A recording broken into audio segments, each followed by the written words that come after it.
Alors bonjour à tous les internautes. Nous allons voir aujourd'hui le piège de l'éléphant. C'est un piège dont on trouve trace pour la première fois dans une partie en 1848. Mais depuis, il a fait tant de victimes. Alors c'est un piège que les Noirs vont tendre dans l'ouverture du gambit-dame refusé. Donc les Blancs commencent par D4, l'ouverture du pion dame, les Noirs jouent leur réponse symétrique, D5, et C4, c'est le coup constitutif du gambit-dame.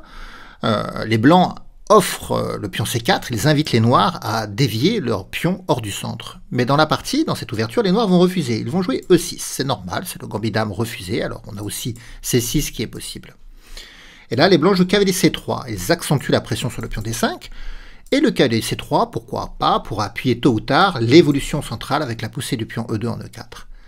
Mais les Noirs jouent cavalier F6, ils consolident le pion D5, et doublent le contrôle de la case E4. Et là, les Blancs jouent fou G5. C'est somme toute assez normal, hein. Le fou se développe, il cloue le cavalier en F6, et d'ailleurs ça crée une menace.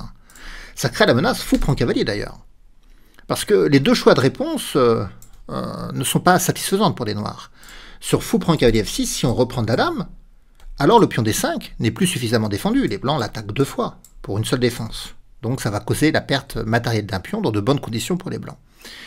Et sur fou prend cavalier, si on reprend du pion, ça va doubler les pions, et en plus, après la prise du pion en D5, il faudra reprendre du pion en E6, donc les pions F7 et F6 seront des pions doublés, isolés, le pion H7 sera un pion également isolé, la structure de pion sera en fait fracassée ici. Donc on pourrait s'attendre à ce que les Noirs jouent C6 pour consolider, ou fou E7 pour déclouer, mais non, pas du tout. Ici, les Noirs vont tendre le piège de l'éléphant, qui consiste à jouer le coup cavalier BD7. Donc du coup, le pion D5 se retrouve pas assez défendu. Les Blancs attaquent deux fois, toujours deux fois, mais le cavalier D7 masque la défense de la dame, et le cavalier F6 est toujours cloué. Donc il n'y a qu'un seul défenseur en réalité. Et les Blancs peuvent penser qu'ils vont gagner du matériel. Mais c'est un piège. Sur pion prend, cavalier prend, que vont faire les Noirs? Alors si vous ne connaissez pas ce piège, vous pouvez mettre la vidéo sur pause pour essayer de trouver la réponse noire. Et on se retrouve immédiatement après. À tout de suite. Alors, avez-vous trouvé l'enchaînement gagnant? Il faut reprendre le cavalier blanc. Et cela même si on va perdre la dame. Parce qu'il y a une contre-attaque derrière. Après fou prend dame, on va jouer fou B4 échec et on va profiter du manque de développement des blancs et de l'exposition du roi blanc sur cette diagonale, échec contre lequel les blancs n'ont que le coup de dame D2. Ils doivent interposer leur dame et du coup ça va permettre aux noirs de récupérer la dame. Et après dame D2, on prend la dame sur échec, roi prend, et roi prend fou. Et si vous regardez bien, on a un cavalier de plus, on a gagné une pièce.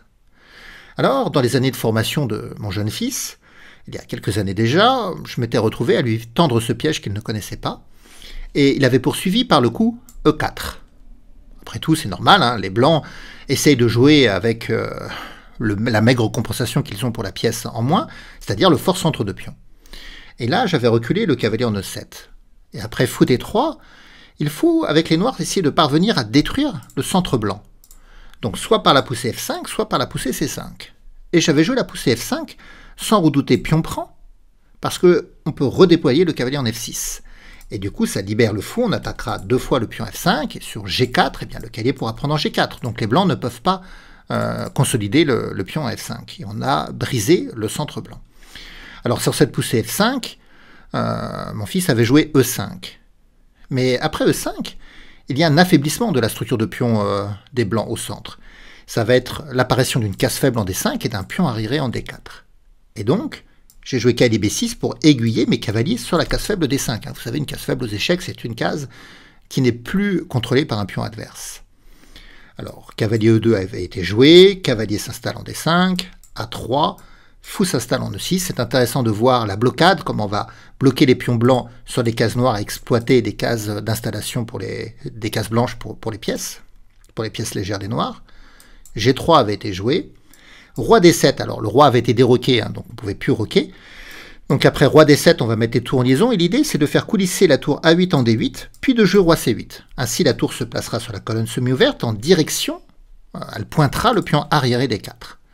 Alors cavalier F4 avait été joué, c'était pas très bien joué parce qu'on peut échanger, et après cavalier D5, il est plus possible de défendre le pion F4. Alors les blancs avaient joué tour G1 pour contre-attaquer sur G7, mais bon, G6 consolide. tour C1, cavalier prend F4, récupère le pion, tour C3 et tour D8. Fou C4 et roi C8. Alors j'avais pas peur de fou prend puisque cavalier reprend la place et ça attaque doublement le pion arriéré D4. Alors roi était venu en E3, fou prend, sur roi prend cavalier, on peut prendre le pion en D4. Donc il y avait eu tour prend, et le cavalier se remet en E6 et on attaque toujours le pion arriéré. Tour D1. Tour D5, je m'étais installé sur la case faible et je prépare le doublement des tours. Il y avait eu tour DC1 pour essayer de mettre la pression sur C7, mais le cavalier défend. Hein. C'est une très bonne pièce, cavalier bloqueur du pion passé blanc. Il attaque le pion arriéré D4 et il défend le pion C7 sur la colonne semi-verte des blancs. Donc une magnifique case pour le cavalier. Donc évidemment tour D8, et après tour D1, eh bien je m'étais emparé du pion en E5 sur échec ici, sans crainte pion prend, puisque ça va prendre l'autre tour. Et donc là, mon garçon avait abandonné dans cette position parce que les pertes matérielles sont trop importantes dans cette finale.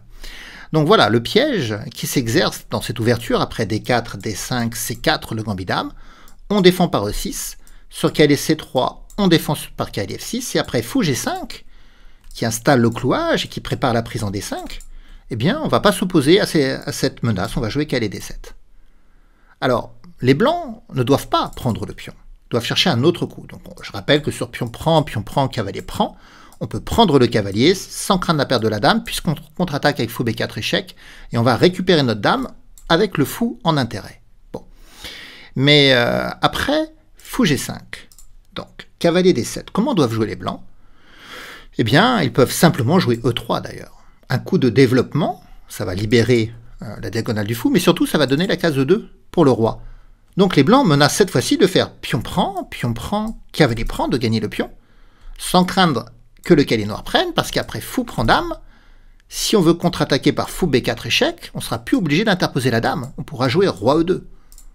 Donc le fait d'avoir joué E3 donnera la case E2, donc on sera plus obligé en fin de variante, quand on se prendra l'échec par le fou, d'interposer la dame. Donc voilà, après E3, les noirs doivent maintenant penser à défendre D5, alors ils peuvent jouer C6, ou ils peuvent jouer fou E7 pour se déclouer, c'est aussi possible. Et en cas de fou prend cavalier, on reprend du cavalier pour toujours tenir le pion D5. Voilà, alors j'espère que ce piège vous aura intéressé, peut-être pour le tendre, mais surtout pour ne pas tomber dedans lorsque vous aurez les blancs. Lorsque j'étais un jeune joueur, je suis tombé dans ce piège, hein, comme beaucoup, mais ça permet de l'apprendre. Eh bien voilà, alors je vous souhaite une bonne fin de journée. Au revoir à tous.